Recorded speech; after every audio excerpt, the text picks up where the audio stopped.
And now on BBC One at 6 o'clock, the news with Sophie Raworth. Tonight at 6, the new Home Secretary suggests a visa clampdown and ID cards to tackle illegal immigration. Shabana Mahmood vows to go further and faster to secure the UK's borders than her predecessor, Yvette Cooper. Also tonight, people flee one of the deadliest shootings in Jerusalem for years as Palestinian gunmen open fire on a bus, killing 6 people. Israel continues to launch strikes on buildings in Gaza City and warns residents to leave now. Millions of people take to bikes or go on foot across London as a week-long tube strike shuts down most of the underground. And back in the UK, exactly 3 years after the Queen died, Prince Harry lays a wreath at her grave before attending these charity awards. On BBC London, we reflect on a day of disruption on the first full day of the tube strike. We hear from commuters and look at the impact on businesses.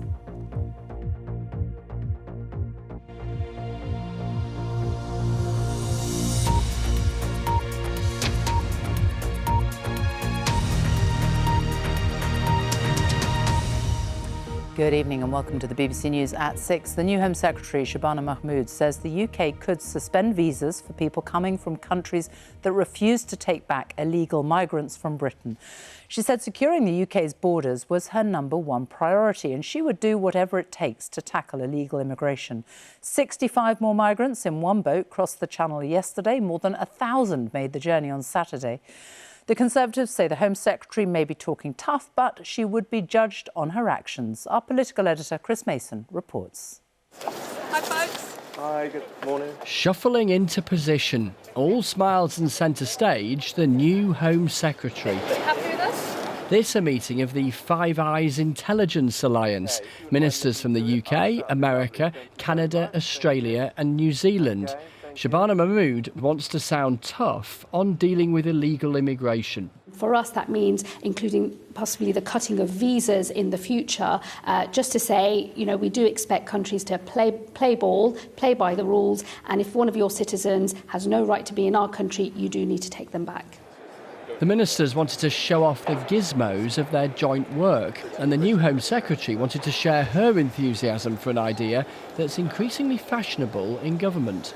My long-term personal political view has always been in favour of ID cards. In fact, I supported the last Labour government's introduction of ID cards. The Prime Minister told me last week he thinks they could play a role in limiting irregular migration. On identity cards, what does your heart tell you about their potential value? We all carry a lot more digital ID now than we did 20 years ago, and I think that psychologically it plays a different part. So my instinct is it can play an important part. Obviously we need to look through some of the detail. The government's grappling for ideas to stem this rising red line. A record number of people have crossed the Channel in small boats so far this year. More than 1,000 people arrived on Saturday, pushing the number in the last 8 months over 30,000. Labour inherited this issue from the Conservatives. What do they make of ID cards? I certainly think people who are accessing public services which are taxpayer funded should have to prove that they are entitled. Isn't the truth that you as Conservatives are divided on ID cards? You're broadly in favour of them and Kemi Badenoch isn't. Look, we're not divided on the question of ID cards. We haven't seen any proposals. What we do think is we need to get control of our borders, which this Labour government has failed to do. And he says limiting visas is an idea the Tories tried in government. We Conservatives have been saying for months the government should use so-called visa sanctions to compel other countries to take back their citizens where they have no right to be in the UK. Remember, illegal immigration isn't just about small boats. It's also people who arrive legally with a visa but then overstay. India, Pakistan and Bangladesh are among the countries from where nationals overstay in the greatest numbers. You can very well imagine they would take a dim view of bargaining tactics that involve these kinds of threats, especially India. We have a long relationship with India, and they have lobbied the UK government fairly consistently for privileged access to our visa system, and they are one of the biggest users of it. Diplomatic trade-offs then, and tools for tackling the issue. The new Home Secretary has to hope that collectively they start making a difference. There are a couple of subtleties worth acknowledging here. The former Home Secretary, Yvette Cooper, she knew how big a deal this was. It's just that there's a hope within government that her successor will be more unflinching and perhaps may be able to deliver a little more quickly. And on ID cards, precisely the idea the government lands on will be key. Will it be about proving the right to work or the right to access public services, or could it require all of us to carry it compulsorily? That is still a big unanswered question. One other development as a result of last week's reshuffle, there's still a vacancy to be filled. The deputy leader of the Labour Party, which is elected by the Labour Party itself. That race is underway. Those who want the job will have to find the support of 80 MPs by the end of this week, not even the end, by Thursday. Some already criticising that is far too short a window and it is squeezing people out of the contest. There are others within the party who really don't look forward to this race. We'll find out who's won it at the end of next month because of the prospect for the weeks between now and then. The Labour Party conducts a loud and public conversation about whether the government's any good or not. Chris Mason, our political editor, thank you. Now, in the last few minutes, the French government has collapsed, with the Prime Minister, François Bayrou, losing a vote of confidence in Parliament. He is the second Prime Minister to be toppled in less than a year. At the heart of it all is the country's looming debt crisis and the Prime Minister's plans to try to curb it. Well, our Europe editor, Katya Adler, has been following it all. She's in Paris for us now. Explain what has happened and how much of a crisis this is for France. Well, it could be tempting, Sophie, to sort of roll your eyes and say, well, this is so French. Au revoir, another fractious French government. Bonjour, another French political and economic crisis over this looming budgetary debt. But France is a huge country. You know, it's the second largest economy in the Eurozone. Traditionally, it's a big diplomatic power on the world stage as well. So what happens here very much matters. For example, we can see as France is distracted by its domestic woes, its voice is weakening inside the European Union. More internationally, France, like the UK, promised President Trump to massively increase defence spending. The UK looks to France to help it provide security guarantees for Ukraine in case of a peace deal with Russia. But with this budgetary crisis, you have to ask, where on earth will the money come from? You could say new elections, but public opinion polls here show a really divided country and suggest you just have another hung parliament, just like France has now. So President Macron, who's also ignoring calls for him to stand down, is likely to call for a new Prime Minister, possibly this week, his fifth in less than 5 years. But finding someone to say oui to that new job might be difficult right now. It looks like quite a poison chalice. And this is all about a spiralling debt crisis, isn't it? It's absolutely about a spiralling debt crisis. At the moment, France spends more just servicing the debt than it does spend on defence, and almost as much on its education budget as well. But the country is really divided about how to deal with it. So President Macron has encouraged government to give tax breaks to businesses and said, let's boost productivity in business that way. That hasn't worked. You've got the French MPs in there now saying we need to tax the rich. But as I say, this country is divided, and the crisis goes even deeper than the budgetary problems and French attachment to their very big welfare state. Talking to people here, they have lost faith in politics, in the whole system. They see the politicians in there as being very far away from the problems of the French public, and inequality is rising here. Katya Adler with on that breaking news from Paris. Thank you. Well, back to politics here now, because questions have been raised about the impact that Angela Rayner's departure on Friday could have on the Employment Rights Bill, something the Deputy Prime Minister championed. Some fear it could now be watered down. The legislation is due to be passed in the coming weeks, but it has attracted heavy criticism from some businesses. Our business editor, Simon Jack, is here to explain more. This bill has been creating unease in business circles even before the election, when Labour Party were on a blitzkrieg to charm businesses. It basically confers extra entitlements and protections against things like sick pay, unfair dismissal. And this was before the big tax rising budget we saw in November of last year, which came into force in April. And what businesses are saying, that made hiring people more expensive. This bill will make hiring people riskier too. That will be a disincentive to hire people, which will stop hiring, and then the economic growth the government craves. Now, Angela Rayner was the champion-in-chief of this legislation, and the unions are worried that without her departure, and her junior minister who drafted most of this, that their resolve to deliver this on time will begin to weaken. Now, it's due to come into force within the next few weeks, but crucially, there's secondary legislation which spells out much of the detail of what's actually how it actually takes effect, and it's not due to come in until 2027. Plenty of time, unions fear and businesses hope, for them to lobby the government to water it down. So the unions are saying deliver it in full. There's no tension between a happier, better paid workforce is a more productive workforce. It was an election promise. The government has always insisted there's no real tension between the interest of workers and the interest of business. That theory and the unity of the Labour Party is being sorely tested by it. Simon, thank you. At least 6 people have been killed in one of the deadliest attacks in Jerusalem in recent years after gunmen opened fire at a bus stop during rush hour. Commuters began to flee when shots rang out at the busy road junction in the northern outskirts of the city. Security officials say the attackers, who were killed by a soldier and an armed civilian, were from the occupied West Bank. Hamas has praised the attack but has not said it was responsible for the shootings. Lucy Williamson reports. From the dashboard camera of a nearby car, the sound of Israel's fragile security shattered. Morning commuters sprayed with bullets as they surge in panic down the road. A taxi driver, dazed in the chaos, helps his passenger out as a bullet whizzes inches from his head, hitting the vehicle behind him. Among the 6 people killed this morning were 2 rabbis and a newly married man. Emergency teams found the dead and wounded scattered on the ground, along with the bodies of the 2 gunmen shot dead by armed bystanders. Daniel Katzenstein said one of the injured he treated on arrival was a bus driver called Mohammed.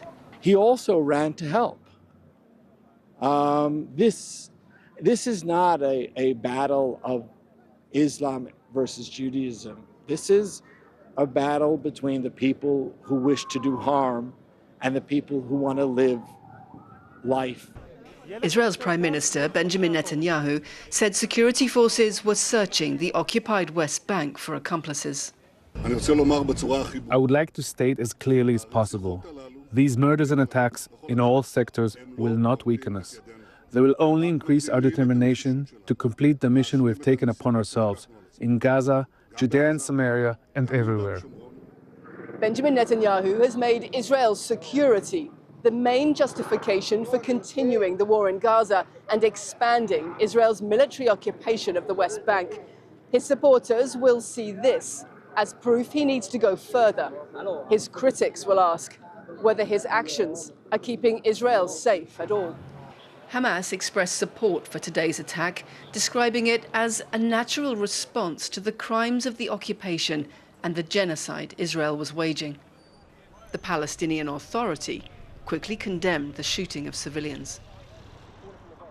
On a hill above the attack site, 18-year-old Pinny from Tottenham in London was watching the scene with his yeshiva teacher, Pinkas. It's a bus that a lot of us take on a regular basis. It goes central to Jerusalem, Yerushalayim. Yeah, it's very upsetting. It's something that we're used to it, and we know that in a couple of hours, the world is going to forget about this and be shouting on us why we are doing stuff to keep us safe in Gaza or in Lebanon or in all different places. 50 miles south, Israeli forces are preparing to conquer Gaza City as Gaza's hospitals report another 40 people killed. This war has demolished Gaza and changed the Middle East, but left the conflict between Israelis and Palestinians intact.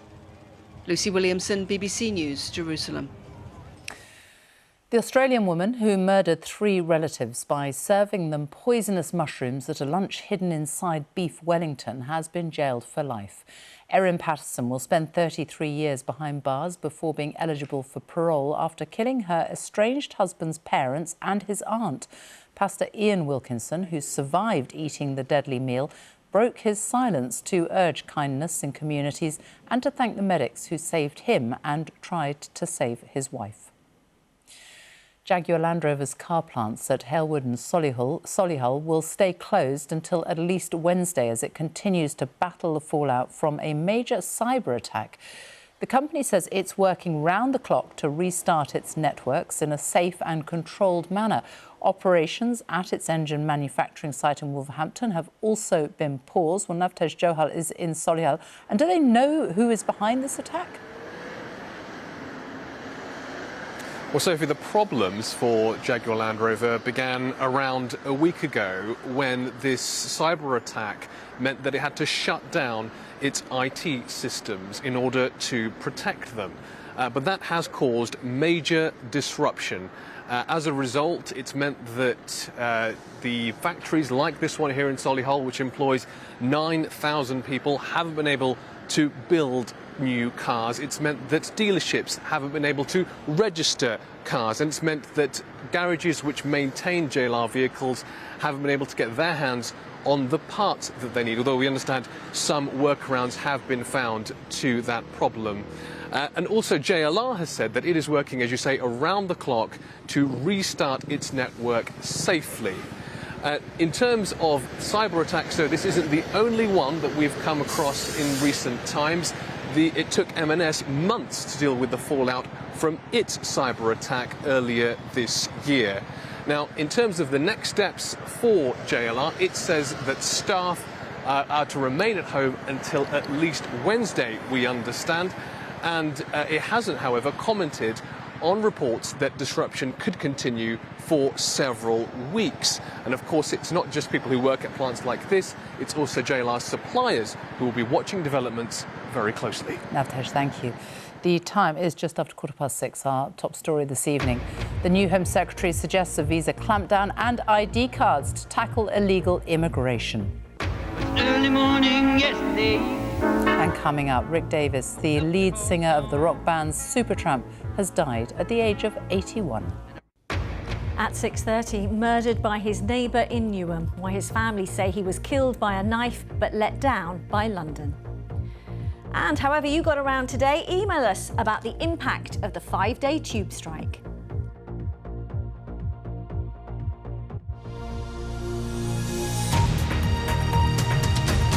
Prince Harry is back in the UK for a series of charity engagements. He arrived at Heathrow this morning and went straight to Windsor Castle to lay a wreath at the grave of his grandmother, Queen Elizabeth, on what is the 3rd anniversary of her death. Prince Harry was last here in April for court hearings involving his security arrangements while in the UK. No details have been given as to whether the Prince will meet his father, the King, or other members of the royal family. Here's Daniela Relf. The Duke of Sussex back on UK soil. After a private visit to his grandmother's grave in Windsor, he faced the cameras in London for the start of a week focused on his charity work and the chances of a family reunion. Prince Harry is currently at the Well Child Awards, which celebrate the courage of seriously ill children and their families. Even with the move to America, he's always tried to get back for this event. But will this week hold any hope for a thaw in family tension? The Prince and Princess of Wales visited the Women's Institute in Berkshire today, an engagement designed to honour the memory of Queen Elizabeth II on the 3rd anniversary of her death. A meeting between Harry and William is not in the diary. Things may be different with the King. He's currently in Scotland. He was at the Braemar Highland Games at the weekend. Father and son have not seen each other in person since February 2024. There is still mistrust on both sides, but in his BBC interview in May, Prince Harry said he wanted things to change. Some members of my family will never forgive me for writing a book. Of course, they will never forgive me for lots of things. But, you know, there is I would love reconciliation with my family. There's no point in continuing to fight anymore. As I said, life is precious. Reaching any kind of family peace hasn't been easy. Neither Buckingham Palace nor Prince Harry's representatives will be drawn on any meeting with the King. But there is just a sense that this time round, both sides would like to find a way forward.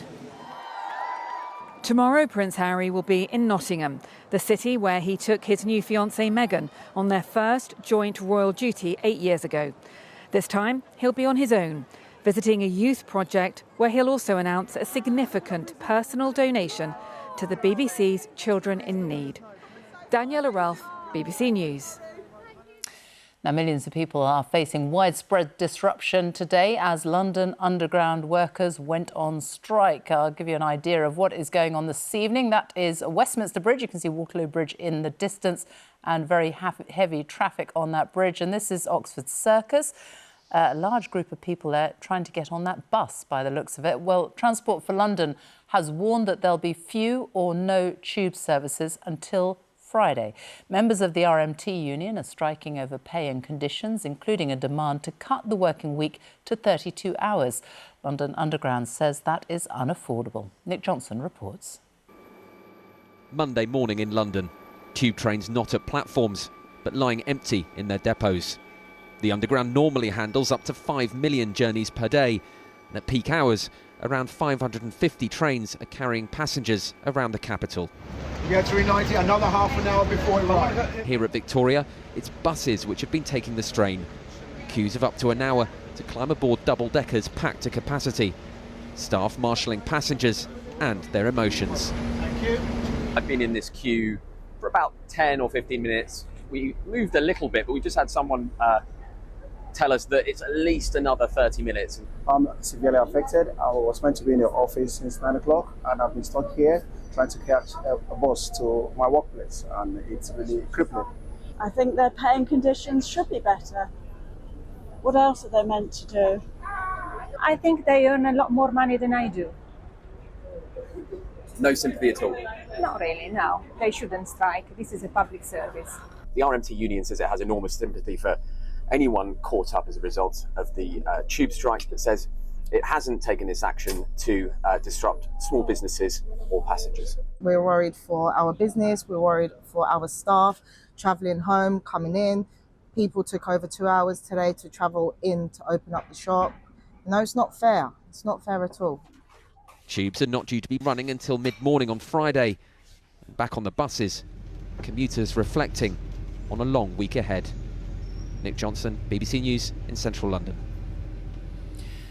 The trauma suffered by the children who survived the Southport attack has been heard as the public inquiry resumed at Liverpool Town Hall today. Parents described children who are too frightened to sleep alone and are so damaged by what they saw and heard that they still can't speak about what happened. Our special correspondent Judith Moritz reports. Southport is still in recovery. The horror that happened here has left its mark. 3 little girls died, 23 others survived, but now live in trauma. Their parents have given just a hint of it. The mother of one child said her daughter still begs her to sleep with her each night. Then she said, but what she doesn't know and what I won't allow myself to show her is that Mummy is scared too. Mummy sobs in bed at night. Both of us are haunted, powerless, because it turns out that monsters really do exist. The children were taking part in a Taylor Swift-themed holiday club when a teenager burst in with a knife. There were officers in the same building.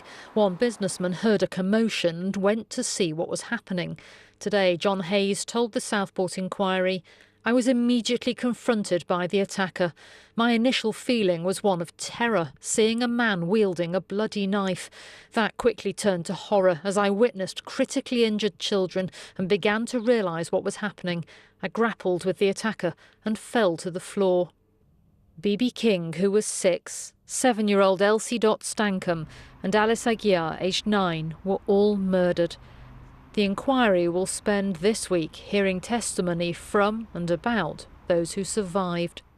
The parents of two sisters said their daughters are coping in profoundly different ways.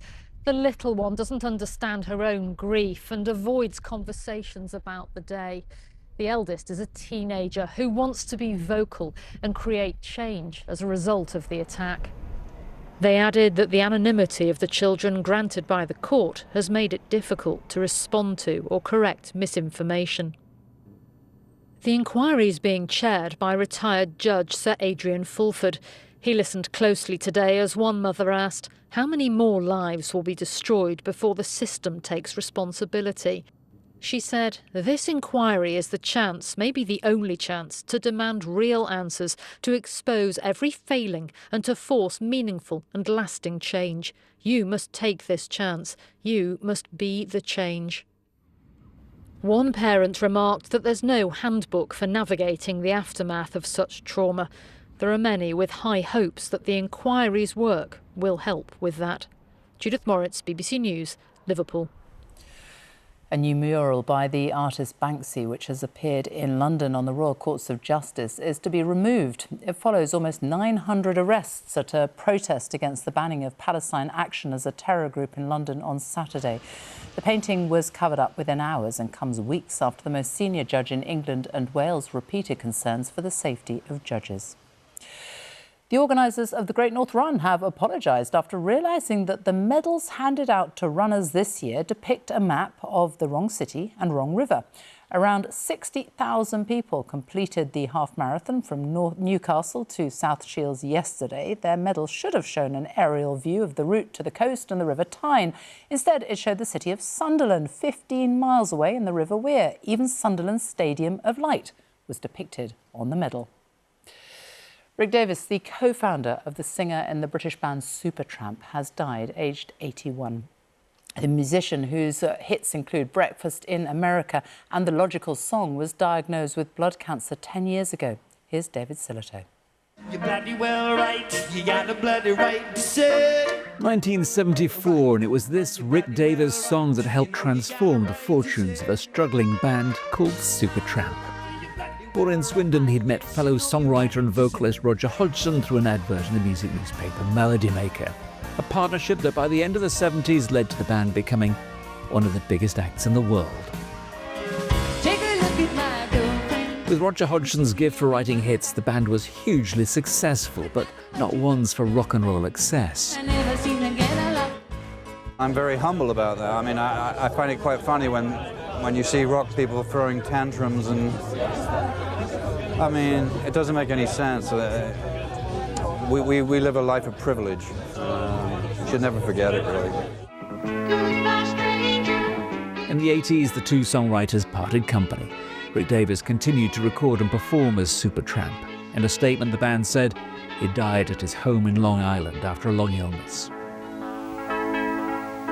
It was an early morning yesterday. I was up before the dawn. His music, with that distinctive Wurlitzer piano, became part of the radio landscape. Clever, catchy, one of the defining sounds of the soft rock 70s.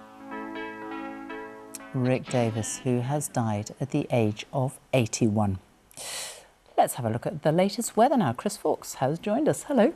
Hi Sophie, and today has been a day of sunshine and showers. The showers for the most part have been across the western side of the UK, and some of them, like this one, been heavy and thundery. Thunderstorms spotted across parts of southwest England, parts of the Midlands today as well. The showers mostly across western areas, but we are starting to see just one or two get into Lincolnshire and Yorkshire. They'll just about make it there before dying away, and then overnight, essentially the showers stay towards western coast. It'll be dry with clear spells elsewhere, and quite a chilly night with temperatures for quite a lot of us getting down into single figures. So it will be a cool start to the day tomorrow. Now we do have a weakening area of low pressure to our west for tomorrow's weather, bringing probably some longer spells of rain into southwest England, probably southern Wales, showers for Northern Ireland, western Scotland, but mostly dry for East Scotland, Northern England and the Midlands. There is a chance of a few showers coming in through the English Channel into the southeast of England, so there is a chance of one or two downpours here through the afternoon. But we swap showery conditions for more general rain. as the week goes by. Low pressure is going to really take hold, and that process really gets underway through Wednesday as this next more vigorous area of low pressure starts to shove this blocking area of high pressure that's been in Scandinavia a few days out of the way. So some stronger winds on the way. Gusts on Wednesday running into the 30s of miles an hour across the north and west of the UK, with these various bands of rain starting in the west but pushing eastwards. There could be a few brighter spells here and there, but overall pencil in quite a wet and unsettled day.